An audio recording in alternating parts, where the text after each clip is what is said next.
What's up, guys? It's Mama Deadhead, and as you can tell by this title, I am finally making my Walker Stalker Con video. I'm so sorry for it taking so long between moving and being sick. I just couldn't bring myself to make it, or I didn't have the time, something was going on. But I'm so excited to bring it to you now. And there's actually going to be some schedule changes on my channel. I'm actually going to have normal days for certain videos, and Fridays are now going to be called Fear Fridays. I'm going to talk about plots, characters, where the show is going, show news, what's going on in Fear the Walking Dead, because I just absolutely love the show so much. So I figured it would be a good time to start my Fear Fridays by talking about this guy that I met at Walker Stalker Con. So I only got to meet one person as far as, actually getting a picture, getting an autograph, that kind of deal. And I'm so happy that I picked this guy. So I had a couple people in mind. I got it down to 2 people, and I told my husband, and he was like, how can you even consider anybody else besides Strand? Because besides Tyrese, this is like the one character in the Walking Dead universe that I've talked about at length about how much I love him.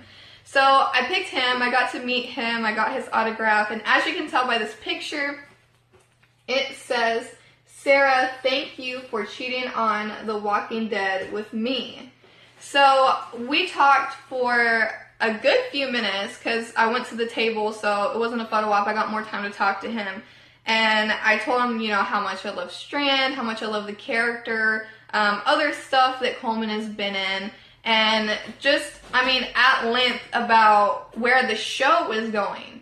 And I have a Walking Dead tattoo, and I was like, I'm starting to love Strand, so much. I'm gonna get a tattoo for him. I'm not gonna tell you guys what it is. I told him, and he was really, really excited and honored at the idea of me getting a tattoo for Strand. And just the overall experience was absolutely amazing. And what he said was because, I have a Walking Dead tattoo.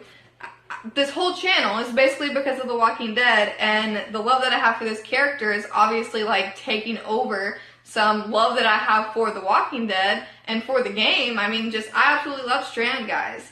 And he was like, we both agreed, basically, I'm in this massive love affair with Strand, over The Walking Dead, guys.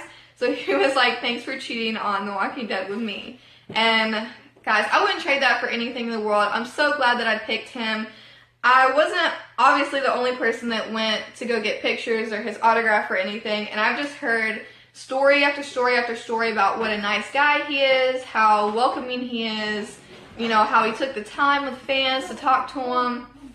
And I've heard the same thing about, other Fear the Walking Dead people, but mostly this guy. And like I said, I would not trade this experience for the world, guys. It was just so awesome, just meeting him in person. Now, I also won a book at the live stage. I cannot remember the title, and it is packed away in a suitcase. I still haven't unpacked it. But at the live stage, you can win giveaways whenever you answer certain questions. If you're the first person to raise your hand, I won this beautiful artwork. If anybody knows this artist, please comment below, because I didn't catch the name. I went to his booth afterwards, but I didn't catch his name or get his card so I could say it in this video. But this piece of artwork is just absolutely amazing, and both questions that I answered were comic related because not many other people knew the answers to the questions. I believe one was actually no, the one to win this I remember specifically because he was like, in the show, Bob, and I raised my hand, he was like, no, put your hand down, and I was like, okay, and he was like, Bob had his leg, and I put my hand up again. He's like, put your hand down right now. And he finished the question, which was basically, in the show, Bob had his leg, cut off and eaten by cannibals, whole tainted meat scene. Who was that in the comic book series? And I raised my hand, and I was one of the only 5 people to raise their hand. So he was like, go ahead, what is it? And I answered the question, so I won that. I can't remember what the question was for the other one, but it was also comic related, and only a few people raised their hands. So the live stage, guys, I'm telling you, the live stage is where it's at. I'm going to show you a bunch of pictures and videos at the end of this, me talking to show you guys everything that I got to experience there. But live stage, guys, live stage. If you ever go, live stage. The convention stage is like a much bigger scale, and you're much farther back from the people. But live stage, you're like right up at them. You get to interact with them. You get to see them a lot closer, get some really good pictures like I was able to get. The announcer for the live stage and the DJ for the live stage are amazing people. I'm going to show you some pictures I got with them as well. I was really far off to the side, and I'm going to refer to these people as their Walking Dead names so people don't get confused and they're like, who is that? Who is Michael Cudlitz? Like, who is that? So when I got to see Sasha and Abraham on the live stage, I was way off to the side where the DJ was. So I couldn't really see them up close. This guy was absolutely amazing. He took my camera and like 4 other people's cameras, went around to the side or went around directly to the front and got pictures for me. And the pictures are awesome. You will see those in the end of this video. I got to see the woman who voices Clementine. I got to see Tom Savini. I got to see, guys, so many people. And obviously you all know about my panel, which was a phenomenal experience in general. One thing that I want to say is that obviously I have dark makeup. I have like half my head shaved. I have an obvious Walking Dead tattoo. I dress differently. I'm definitely not preppy. I'm towards the other spectrum. And whenever I go out in public, I get called names, I get called a freak because of the way I dress, my hair, all of that. And Walker Stalker Con is definitely a place where I'm accepted with open arms, so it's always a wonderful time whenever I go there, because instead of being like, oh my gosh, you're such a freak, like what's wrong with your head, like what's wrong with your hair, or like, oh my god, your tattoo's retarded, like I get so many comments like that, and when I go there it's like, oh my gosh, your hair is so awesome, like oh my gosh, like your makeup is so great, like your tattoo is awesome, like what does it mean, can I see it? So going there is refreshing and lovely, and I wish that I could go to every single Walker Stalker Con that ever gets put on just because of the atmosphere there. I mean, obviously, there are some characters that I don't like, and on my videos, I get some backlash for that, and, I understand people's favorite characters. I don't really understand getting attacked over it, but I can understand passionately loving a character and being like, what, when somebody doesn't like it. So, Walker Stalker Con, though, is definitely a really good experience for those that otherwise aren't considered normal, I guess I would say. But I got to see Tara on the live stage, Sydney Parks, absolutely phenomenal. They're just all really welcoming and awesome.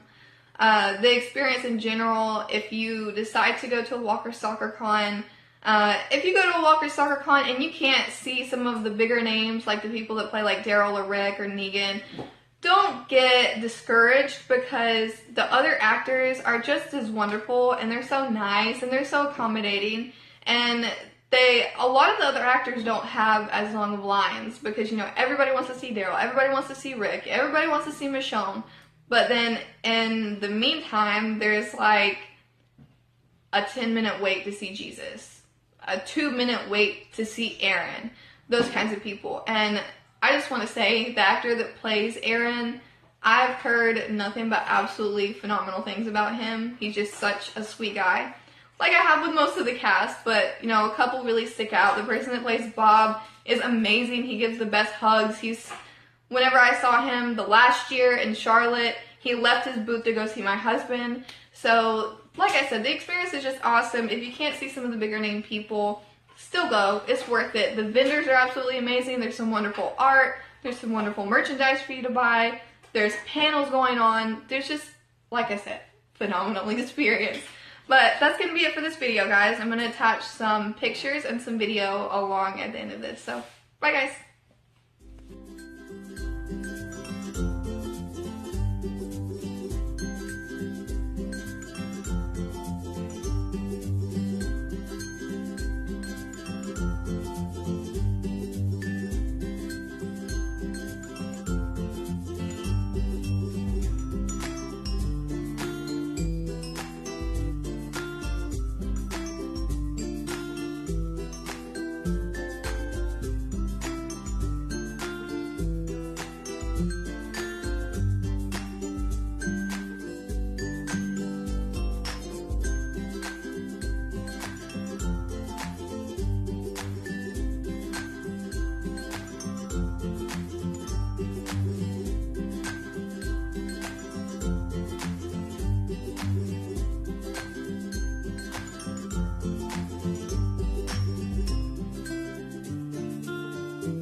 Rosita and to Sasha, and I always say that it's, and we've all experienced this at one time, hopefully, or will experience it sometime in your life, when you see someone and you connect with somebody, you just know it's right. Because you can't tell your heart what to do. Your heart is going to tell you what to do. And I think that too. I feel like that sentence works also. Together. No, I think Cindy would be a great addition to the group. It's just a matter of good timing and see what happens. And if I let her in, and if she's not an asshole, you know. Tara's the one that flipped off Rick Grimes and lived to tell the tale, so that's the gatekeeper. And she flipped off a 12-year-old twice. Listen, man, sometimes people just need to get fucking checked. It's true. Now, Sydney. You know, they were auditioning actual small children for the role. So that was definitely, once that voice... Yeah, this, you know, I don't know, you guys have all played season 1, I'm guessing, so obviously this is the voice we're talking about right now. I know, I watched a lot of cartoons growing up, so it paid off. I told my mom and dad it would. They didn't believe me. So once we like, you know, all right, that's the voice, that's it.